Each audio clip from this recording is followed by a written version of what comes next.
बिस्मिल्लाहिर्रहमानिर्रहीम। अज़ीज़ तलबा अस्सलामु अलैकुम।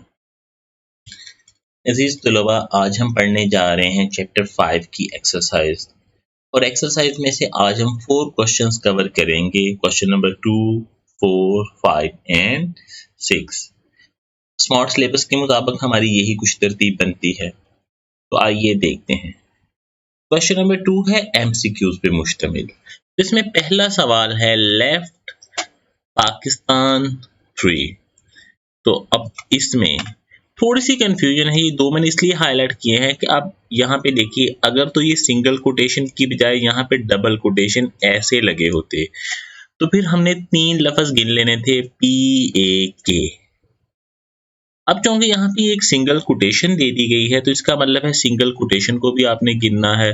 तो ये एक लफ्ज, ये दूसरा P और तीसरा A, तो ये लफ्ज बनेंगे सिंगल कोटेशन P और A। नेक्स्ट क्वेश्चन है the output of function INT का काम है उससे छोटा नंबर दे, तो -5.7 का बन जाएगा -6। नेक्स्ट है राइट X स्ट्रिंग और N। स्ट्रिंग X के राइट साइड से N कैरेक्टर्स चाहिए हैं हमें। The dash function is used to convert ASCII code to its equivalent, ये CHR फंक्शन है। Instruction that are written once in the main program are independently and can be called more than one. That is known as subprogram. इसके बाद tan x की आपने math में पढ़ाई होगा, sin over cos के बराबर होता है। आउटपुट ऑफ SCN, ये कुछ ऐसा फंक्शन है ही नहीं, तो none of them आ जाएगा। A file is activated with one of the following statement before it use. File को यूज करने से पहले किस स्टेटमेंट से एक्टिवेट करते हैं, इनमें से बहरहाल कोई भी नहीं है। A file is organized into 2 ways, दो तरीकों से ऑर्गेनाइज कर सकते हैं हम, sequential and random. To read information from a file it must be open for input और आउटपुट, दोनों तरह से हम ओपन कर सकते हैं फाइल को। इसके बाद क्वेश्चन नंबर 4 है what is the difference between user defined and built in function. तो टेक्स्ट बुक का जो पहला ही चैप्टर का पेज था, यानी पेज नंबर 61, वहां से आप इस क्वेश्चन का आंसर देखेंगे और दोनों की डेफिनेशन देख लीजिएगा। 5 है differentiate between subroutine and function. अगर तो ये शॉर्ट में हो तो आप इनकी सिर्फ डेफिनेशन लिखते हैं। यहाँ फंक्शन से मुराद यूजर डिफाइंड फंक्शन ही होता है।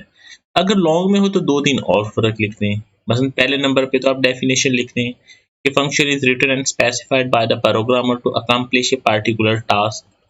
Subroutine is a self-contained set of statements that can be used from anywhere in the program.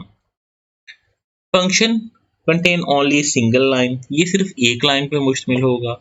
Subroutine may contain more lines, इसमें ज्यादा लाइनें हो सकती हैं।